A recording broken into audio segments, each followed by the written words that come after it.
China's rise from 1978 took place in a relatively stable international environment. And at the core of this was the relatively benign relationship between the United States and China. There were two fundamental assumptions that underpinned America's attitude towards China over this period. The first was that China was so far behind economically that it was virtually impossible to imagine China becoming an economic challenger or threat to American economic ascendancy in the world. And the second factor, and I think more important factor, was that the American belief was that as China modernized, it would westernize. Because remember, the American attitude fundamentally was that the process of modernization was also a process of westernization. So the American assumption was that over time, China would become increasingly look like a Western country, look like the United States, have, for example, centrally, a Western-style political system. And so this was the other aspect. And the Americans took it for granted that if this didn't happen, then China's rise would come to an end, hit a wall, be unsustainable. Now, what began to undermine these two American assumptions about China really starts with the financial crisis, Western financial crisis, in 2008. This was the beginning of the turning point. Now, this was completely unexpected. America had not experienced a financial crisis like this since 1931. And America was in big trouble. The West was in big trouble during this period. And to be frank, it's never really recovered. Its growth rates have been, until the pandemic, which is a different story, have been very low. Interest rates have been extremely low. To some extent, the Western economy has been on a life support system. Meanwhile, China has been in a completely different situation during this period. I mean, China was of course affected by it, but basically China continued to grow at more or less the same rate as it had before. And by 2014, extraordinary, China overtook the United States in terms of GDP primary purchasing power, according to this measure from the World Bank. China by this time also, on an annual basis, was contributing something like 1/3, was accounting for 1/3 of global economic growth. So you see, there's a chasm in the experience, on the one hand of the West and the United States in particular, where it all started, and on the other hand, China. But there was something else we must add to this picture. And that was, remember, politics. The economic crisis was expected by the West to happen in China. It happened in the West. The political crisis was expected by the West to happen in China. It happened in the West. Because what happened was that there was growing discontent, unease, dissent, anxiety, anger in the West about the impact of the financial crisis on people's living standards and so on. And you got the rise of growing dissatisfaction, particularly amongst traditional working class people and so on in the States and elsewhere, and the rise of what we came to know as populism. So this was a really important moment which began to undermine the situation in the West, both economically and politically. And with the consequence that there was also, because of the contrasting experience on the one hand of the West, on the other hand China, a growing anxiety in the West, and particularly in governing circles, but not only in governing circles, about the challenge of China challenge, our partner, as it were, since 1972, was seen increasingly as a threat. There was growing anxiety, there was growing hostility towards China as a result of this. And so eventually, of course, this culminates in the election of Trump in 2016 as American president. But this was not just a matter of the Republicans. This new attitude of hostility towards China was pretty bipartisan. Now, why couldn't America tolerate the rise of China? Why does it immediately translate China's rise into the China threat? And here we have to, I think, understand the psychology of an imperial power and the United States in particular. You see, the Americans are extraordinary over a very long historical period, centuries, have always kind of been on the rise. And since 1945, they've been overwhelmingly the kind of global hegemon. The idea that America is number one is part of the American DNA. It's not just the presidents and the congressmen and so on who believe this. This is deeply imbued, I think, in the average American. The Americans think they're best. The Americans think they have to be top dogs. They're not going to be bossed around by anyone else. They're not going to be rivaled by anyone else. Now, of course, the reality is rather different, historically speaking, because no country can ever expect to be number one forever. Think of China, the century of humiliation. China was displaced. And so this was the case with Britain and so on. And this will be the case with the United States. America's relative economic decline probably starts around the 1980s. But the Americans have basically been in denial of this. Even to this day, they're largely in denial. It would be suicide for an American president to say, we are in decline and we cannot change that situation. We have to accommodate ourselves to a new world. Americans are not ready for this kind of argument. So, what was the American response to China as a threat?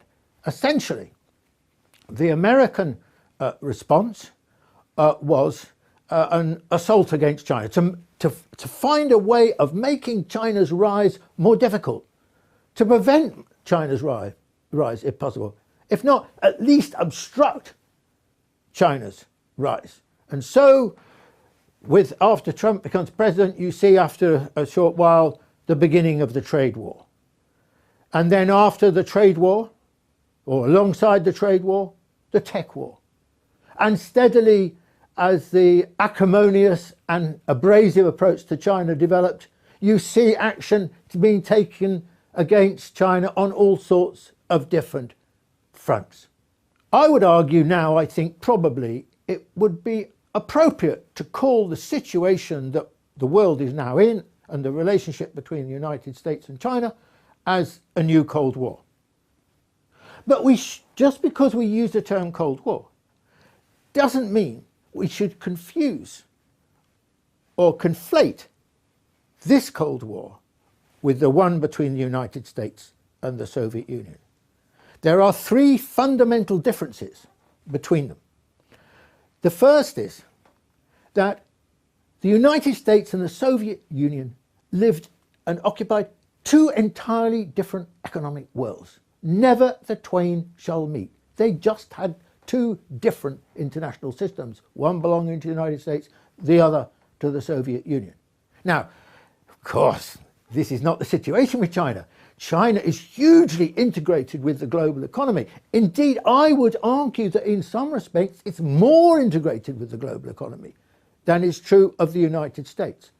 I mean, take for one thing trade. I mean, China is a much more important trading nation, exporting and importing, than the United States.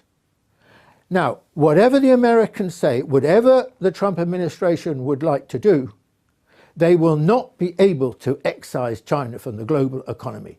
They can go about it, but they won't get that far, in my view. They can't take, as it were, take China out of the global economy. It is simply too important. It is too integrated. Its relations with so many countries around the world are too advanced for that to happen. My second point is the Soviet Union was never an economic peer or equal of the United States. At most, it had maybe accounted for maybe 60% the size of the American economy. Probably less, probably more like half. Now, you cannot say that of China. China already in 2014, as we've seen, had overtaken the size of the American economy measured by primary purchasing power, GDP. Now, it is generally expected that within the next few years, maybe 5 years, depends partly on the impact of the pandemic, that China will overtake the United States by the other measure of GDP, which is in dollar terms. And if we extend the time horizon a bit further, you'll see the picture of the global economy by roughly 2030. Now, all these figures are obviously projections, so they're obviously, they're not facts. But you'll see, it gives you some idea that by 2030, China could account, this is by PPP, GDP, PPP, could account for 1/3 of global GDP. By which time it will be something like twice the size of the American economy. Already by this measure, by the way, it is 20% bigger than the American economy. And you'll see also that even when you combine the American economy and the EU, China will be larger than both put together. So, the rise of China economically is formidable. And it is deeply embedded, and it is showing its ability to perform in many different areas, including, of course, technology. The third point I would make is that the Soviet Union made a fundamental mistake in its relationship with the United States, and that was the arms race. It tried to compete militarily with the United States, and it's spent so much money, wasted such resources in a disastrous approach. China won't make that mistake. China won't make that mistake for two reasons. One, China doesn't emphasize the military in a way that, for example, the United States does or the Soviet Union did. And so China's approach is much more the fundamental importance of the economic. I think the prospect is that we are looking at this kind of situation we've got now, the Cold War and antagonistic relationship between the United States and China for the foreseeable future. And it's impossible to predict how long. But you can say, or I would argue, that the condition for a change in this antagonism depends on a shift in the American position. You see, the Americans are insisting that they should enjoy sole primacy in the world. And this is no longer possible. This atmosphere and relationship will change is the moment when the United States comes to the view that it must share primacy in the world with China. And that will be the precondition for, I think, a new turn in the relationship between the United States and China. Many voices in American leadership have attacked China on a number of different, all sorts of questions, all sorts of issues. And I will just talk about three here. The first is the argument that's come from the Trump administration that China's only got to where it is by cheating, by copying, by bullying American companies and other Western companies for technology transfer and so on. Look, there is not a single country in the world that has ever gone up the economic chain by not borrowing from other countries. I mean, what did America do when it started to try and industrialize? It borrowed very heavily, i.e. copied, i.e. stole, if you like, from German companies. And so what China's done is absolutely no different, in my view, from what essentially has been the story of innovation worldwide throughout the industrial era. So what China's doing is not different from what it's been doing essentially since 1978. The difference is this, that China is now far stronger, far more advanced than it was previously. And the American criticism of China are not because they're doing something different, it's because they've travelled a long way and are now a very serious competitor for the United States. Now, of course, we see the trade war, the tech war. Let me just say something briefly about the trade war and the tech war. Fundamentally, the trade war is not going to work. I mean, it's going to damage China, but it's probably going to damage the United States more than it damages China. It's damaged the rest of the world as well, by the way. But essentially, I think probably the biggest sufferer of the two will be the United States. Or take the tech war. Actually, this is going to fail. Again, it's causing damage to China. It's caused damage to Huawei, particularly on the issue of chips. But it's not going to succeed because China's innovative energy, innovative potential, innovative dynamic is just too strong now. And quite frankly, I expect over the next 10 years to see China becoming the technological leader in many, many new areas compared with the United States. Now, this brings me to my second point, and I think one of the most depressing, in fact, one of the most disgraceful episodes in Western attitudes towards China was to do with the pandemic, COVID-19. I mean, in January, China was struggling to understand what the pandemic was, to identify it, and to work out how to deal with it. And the West, particularly the Americans, but not only the Americans, my own country, Britain, for sure, relentlessly attacked China. You know, cover up, secrecy, you're not telling us the truth, you're covering up, the survival of the government the party matters more than the survival of people. And so these were the kind of arguments that were dredged up. This was in a situation where China was struggling in great difficulty. Remember, China was the first to tackle the question of COVID-19. Now, and you can see that actually China's performance on COVID-19, certainly from late January, was brilliant. I mean, these figures here are on the basis of per capita, the number of deaths per capita. Look at China, probably the strongest performance of any country in the world, even though it had to tackle COVID-19 before anyone else. And all those great critics, the United States and other Western countries, my own United Kingdom and so on, who could not stop themselves attacking China, showed no compassion in January, have had those 2 extra months to deal with it, could have learned from China, and look at them, a miserable performance. And I would say this, in addition, that the pandemic has been, perhaps above all, a test of governance. And without question, China has come through this fundamentally with flying colours.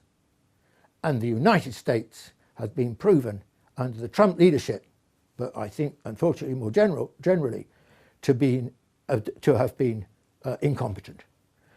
And the fact that China's now coming out of the pandemic, of course, has created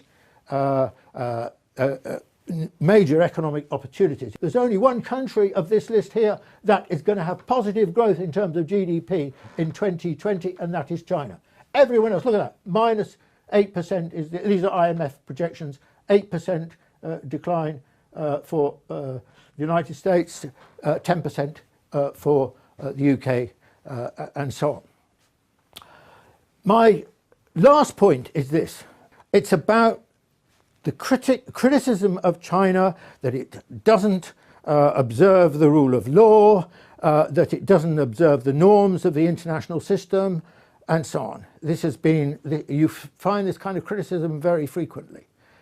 And I think we need to be clear about certain things here. First point, China had no say in the present rules and norms of the international system. They were all developed by the United States and Western Europe. So China was not a party to the international system. Nevertheless, China has since, with its growth and its rise, has been a very good global citizen in the UN, in the WTO, in the IMF, in the World Bank. China has played a very positive role, and China has always been very generous in its praise for the international system and the way it has been a beneficiary of that system. Let me just say something else as well here. You know, since China's rise started in 1978, China has not really been involved in any wars whatsoever. This is the period of China's great rise, great transformation from nothing to now being equal with the most powerful country in the world economically. Now look at American history, or German history, or British history, or Japanese history. All of these countries were involved in many wars during the equivalent period of their historical development. China, in other words, has exercised extraordinary restraint during this period of its development. Now, I would say this, and that is, I don't believe the present international system can survive for a long time. And the reason is quite simply this. We live in a completely different world, a rapidly changing world. In 1980, the centre of the global economy was here. And then slowly, in the subsequent 30-odd years, it shifted. You can see it shifting here. And today, it's somewhere about here. That's the centre of the global economy. In those days, the global economy was essentially Western Europe and the United States. By 2050, it'll be here, basically on the Indian-China border. There's no way you can have an international system which is controlled by, essentially, and privileges the United States and Western Europe when actually the centre of the action is over here. You need a different kind of global economy, a different kind of global order for that kind of situation. And I would say this in relationship to this new international system. First of all, at the heart of it will be China, 18% of the world's population. At the heart of the present international system is the United States, just 4.3% of the world's population. Secondly, this increasingly, what we're witnessing is the rise of the developing world and the decline of the developed world. Today, it's something like this. 39% of the global economy is accounted for by the developed world. 61% is accounted for by the developing world. By 2030, it'll be something like this. This will be the Western world plus Japan, and this will be the developing world. In the developing world, 85%, something like 85% of the world's population live. In this part of the world, less than 15%. In other words, we're talking about an international system which will be far more representative of humanity than it is now. In other words, we're moving from an essentially authoritarian, minoritarian system of global governments to something which is far more representative of the world as it is already, and as it will be even more so in the future. So I see China's role as essentially very positive in terms of the future. I think there's something else that needs to be said here, and that is that the rise of China, not just China, the rise of the developing world as well, of which China, of course, is part, is creating a big crisis in the West. I would call it the existential crisis of the West.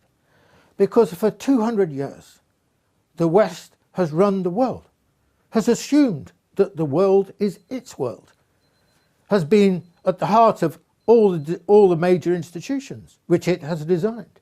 The assumption that its people will run the world, that its language, now English, will dominate, that the people who run the world by and large will be white. This era is coming to an end. This era is no longer sustainable. It's not just the rise of China, it's the rise of the developing world as well. And you're experiencing in the West now a backlash against this process. And this change is not just happening in the United States, it's a global change. It's the rise of different peoples, different colours, different languages, different cultures, different civilizations. I like the Chinese expression, inclusive civilization, but the West has got no idea how to embrace that. So this is a very important aspect of what we're talking about. And I'll just finish by saying this. Look, I regard China's rise to be extraordinarily positive. That doesn't mean that China doesn't make mistakes, hasn't made mistakes, won't make mistakes in the future. Of course it will. It's on a learning curve. It's only just really beginning to be a great power. But China is a very good learner. We can all see that. Thank you.